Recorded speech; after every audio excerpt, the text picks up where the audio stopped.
সুষ্ঠুভাবে এবং সফলভাবে আয়োজন করার জন্য আমরা প্রশাসনের তরফ থেকে, আইন শৃঙ্খলা রক্ষাকারী বাহিনীর থেকে একটা প্রচেষ্টা ছিল। তো আমরা আশা করি যে এবারের উৎসবটি কালকে বিজয়া দশমীর মাধ্যমে সমাপ্তি হবে। তো এই পর্যন্ত যেভাবে চলেছে আমরা সন্তুষ্ট না। মোটামুটি সারা দেশেই 33,000-এর উপরে পূজা মণ্ডপ ছিল। আমরা তার নিরাপত্তার ব্যবস্থা করেছি এবং সেক্ষেত্রে রাজনৈতিক নেতৃবৃন্দ, স্থানীয় গণ্যমান্য ব্যক্তিবর্গ এবং সাধারণ মানুষের একে সক্রিয় অংশগ্রহণের মাধ্যমে কিন্তু আমরা এই নিরাপত্তাটা নিশ্চিত করতে পেরেছি। এটি কেবলমাত্র আইন শৃঙ্খলা রক্ষাকারী বাহিনীর কাজ না, এবং আপনারা যারা সুধী সমাজের লোকজন, রাজনৈতিক নেতৃবৃন্দ এই সময় আমাদের পাশে দাঁড়িয়েছেন এবং পূজা মণ্ডপের আইন শৃঙ্খলা রক্ষায় গুরুত্বপূর্ণ ভূমিকা পালন করেছেন, আপনাদের প্রতি জানাই অশেষ ধন্যবাদ এবং কৃতজ্ঞতা। আমাদের এই উৎসবটি অল্প কিছু বিচ্ছিন্ন ঘটনা ছাড়া মোটামুটি ভালোভাবেই হয়েছে। এই পর্যন্ত প্রায় 35,000 মণ্ডপের মধ্যে 49টি মণ্ডপে কিছু নাশকতাকারী, কিছু কাপুরুষ, কিছু অসুস্থ মন মানসিকতার যে কিছু লোক, তারা বিচ্ছিন্ন ঘটনা ঘটার চেষ্টা করেছে। তা আমরা প্রতিটি ক্ষেত্রেই কঠোর আইনগত ব্যবস্থা নিয়েছি এবং এই পর্যন্ত 19 জনের বেশি এই নাশকতাকারীকে আমরা গ্রেপ্তার করতে সক্ষম হয়েছি।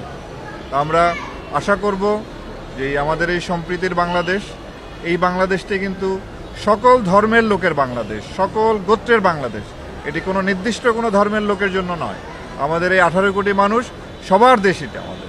এই দেশে যিনি যে ধর্মেরই হন না কেন, যে বর্ণের হন, যে গোত্রেরই হন না কেন, আমরা সবাই সমান অধিকার নিয়ে আমাদের যে অনুষ্ঠানগুলি আছে যার যার ধর্মের, সেই অনুষ্ঠানগুলি আমরা পালন করব, একে অপরের সহায়তা করব। এখানে বাধা দেওয়ার কোনো প্রশ্ন আসে না, বিঘ্ন ঘটানোর কোনো প্রশ্ন আসে না।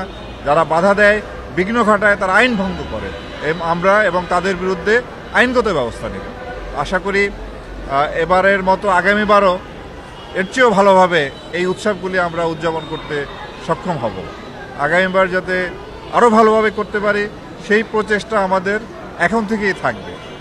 কারণ আমরা কোনোভাবেই এই দুষ্কৃতিকারী বা এই নাশকতাকারীকে কোনোভাবেই আমরা অ্যালাউ করব না। আমাদের এই চমৎকার একটি অনুষ্ঠান, চমৎকার একটি সম্পর্ক, আমাদের যে একটি চমৎকার যে ভালোবাসার যে সম্পর্ক, এই সম্পর্ক যাতে অটুট থাকে। তবে সবচেয়ে ভালো হতো এই ধরনের অনুষ্ঠানগুলি, এই পূজা, মুসলমানদের ঈদের জামাত, খ্রিস্টানদের বড়দিন, এই অনুষ্ঠানগুলি যদি আমরা আইন শৃঙ্খলা রক্ষাকারী বাহিনীর বেষ্টনীর মধ্যে না থেকে যদি স্বতঃস্ফূর্তভাবে আইন শৃঙ্খলা রক্ষাকারী বাহিনীর উপস্থিতি ছাড়া যেদিন আমরা করতে পারবো, আমাদের আনন্দ সেদিনই হবে প্রকৃত আনন্দ। বাট এখন আমাদের এইভাবেই করতে হচ্ছে। আশা করি সেই দিন আসবে এই দেশে আমরা এই আমাদের যে ধর্মীয় অনুষ্ঠানগুলি কোনো রকম প্রহরা ছাড়াই আমরা স্বতঃস্ফূর্তভাবে সাধারণ মানুষের উপস্থিতি আমরা সম্পন্ন করতে পারবো, এই আশাবাদ ব্যক্ত করে।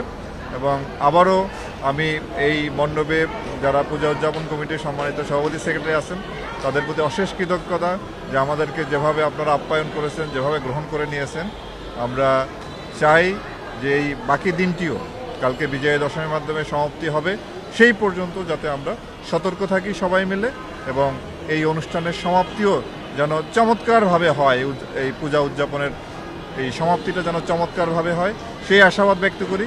এবং ভবিষ্যতে আরও উৎসাহ, উদ্দীপনা এবং উচ্ছ্বাস নিয়ে আমরা যে যার ধর্মের অনুষ্ঠানগুলি পালন করব, নির্বিঘ্নে পালন করব, কোনো রকম বাধা ছাড়া পালন করব, কোনো রকম বিপত্তি ছাড়া পালন করব, এই আশাবাদ ব্যক্ত রেখে আপনার